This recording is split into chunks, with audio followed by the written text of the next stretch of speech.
Hey everyone, welcome to the channel. It's Radko from Radko Tarot, and in this whole video we're going to look into Pisces Sun, Pisces Moon, and as well Pisces Rising. Weekly General Tarot reading May 3rd up until May 9th, 2021.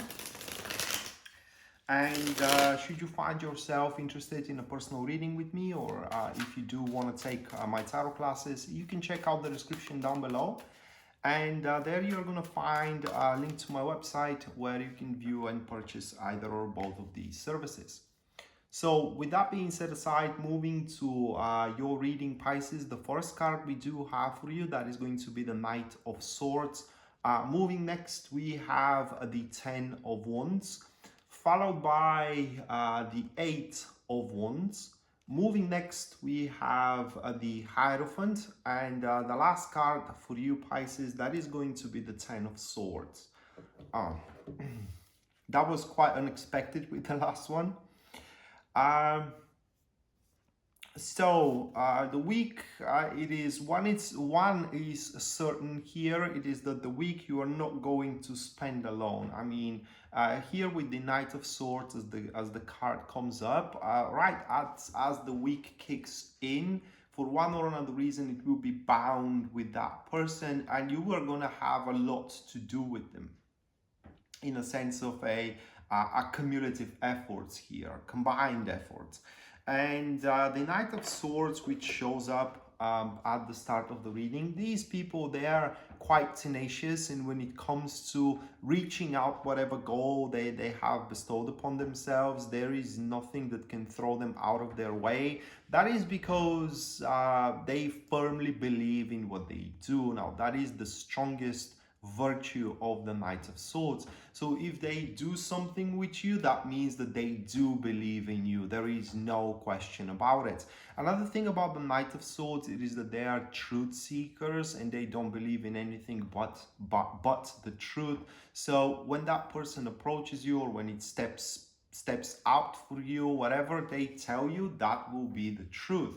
And what is peculiar about them is that when they do make a choice, when they do, how can I say, when they do decide in favor of one thing or another, they always consult themselves with their emotions.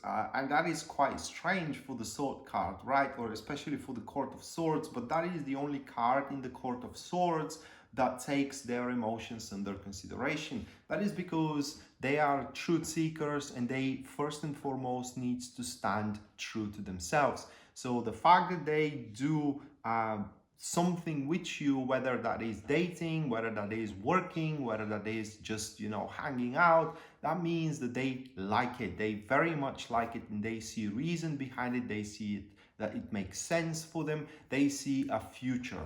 And before you know it, here as the Ten of Wands stands after the Knight of Swords, before you know it, you're going to start making, or how can I say it? You're going to start making more and more things with this person. You're going to start having more and more activities with them. They're going to start becoming bigger and bigger part of your life, if they're not that big part already. With the Ten of Wands, this card speaks about that a lot of things are going to start moving around in between you and the Knight of Swords, and a lot of things you and the Knight of Swords are going to participate together.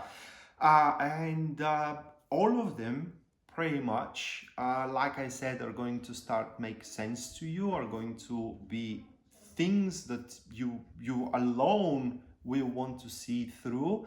And they are going to be marked with amazing rewards at the end. One of these rewards with the Ten of Wands is a reward of power, meaning that you're going to have power over your things, over your life, over the situations that involve you both. So if that's, for example, a relationship, this ain't going to be one-sided relationship. This ain't going to be a relationship with a person that is sneaky, that it is, that it is surreptitious, that plays around with you. No, that will be a relationship with an honest person, which you're going to have control and power over your part of the relationship itself.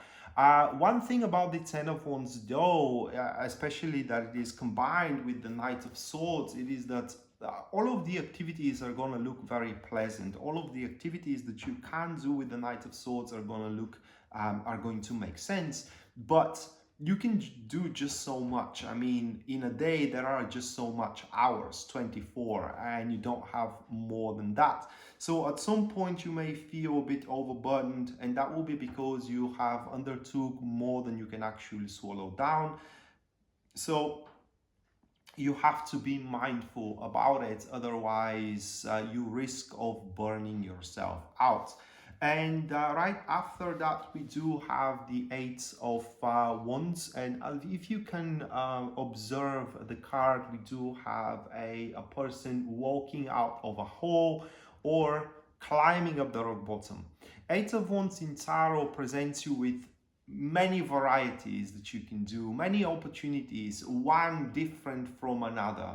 Unlike the Wheel of Fortune that gives you one specific that will change your life, here you do have small ones, but they are everywhere, and it is up to you to decide which of those enterprises, which of these opportunities you want to invest yourself at.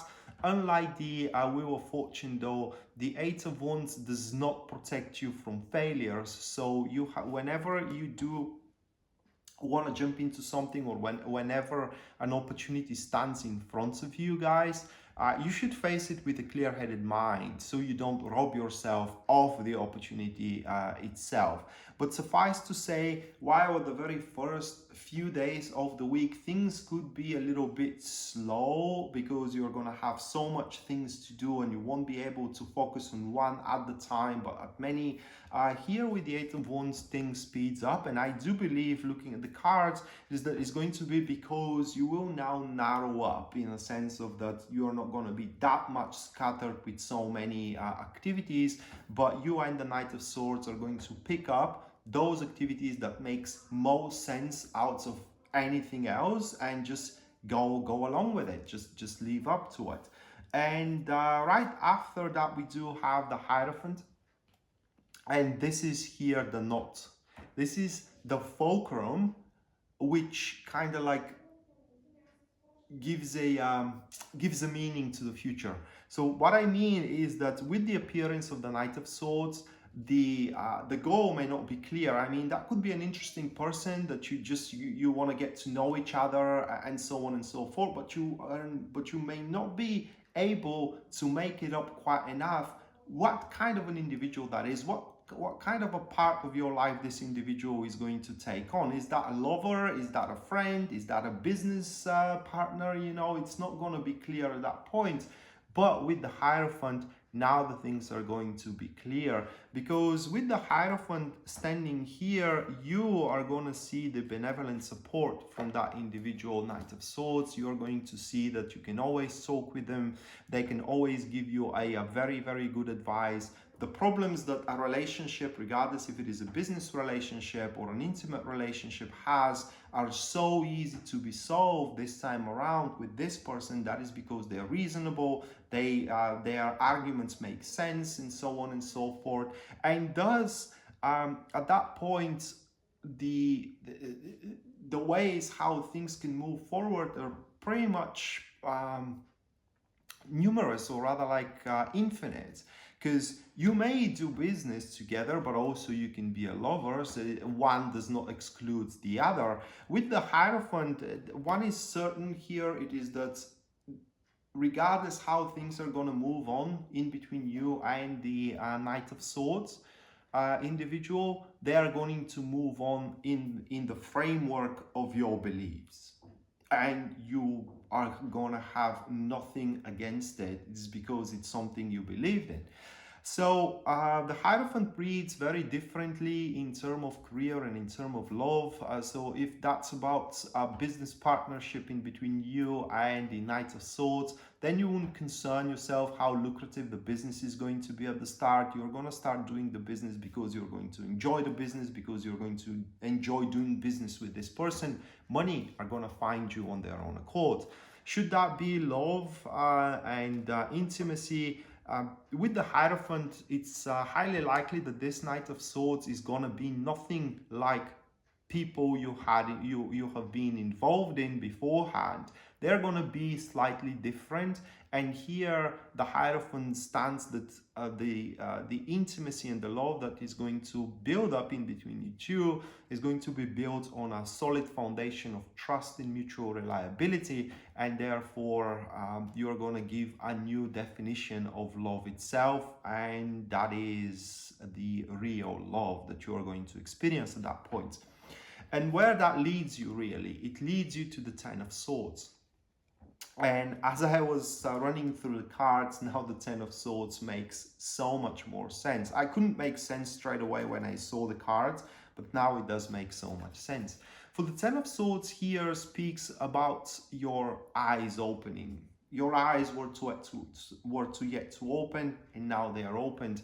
And here you do recognize what you have to let go of without any doubt and without any hesitation, realizing that that is going to be irreversible. You know, you let go of it and there is no getting back. But also what you're going to see is that once you do let go of what you need to let go of, or do what it takes, you know, to proceed forward with the Knight of Swords, a new dawn is to be opened in your life. Ten of Swords here, it is like detaching yourself or breaking, severing yourself from situations, habits, or a people that's pretty much made you feel miserable, but you couldn't beforehand, for example, from because of the feeling that you are going to be alone after doing it. So you ain't gonna be alone anymore. You do have somebody else to count on. For what it seems, they are the most genuine person, for you at least, in this world. So that being said, Pisces, this was your weekly general tarot reading, guys, May 3rd up until May 9th, 2021. Hopefully you do enjoy it and you do like it, and we are to see each other next time. Until then, bye.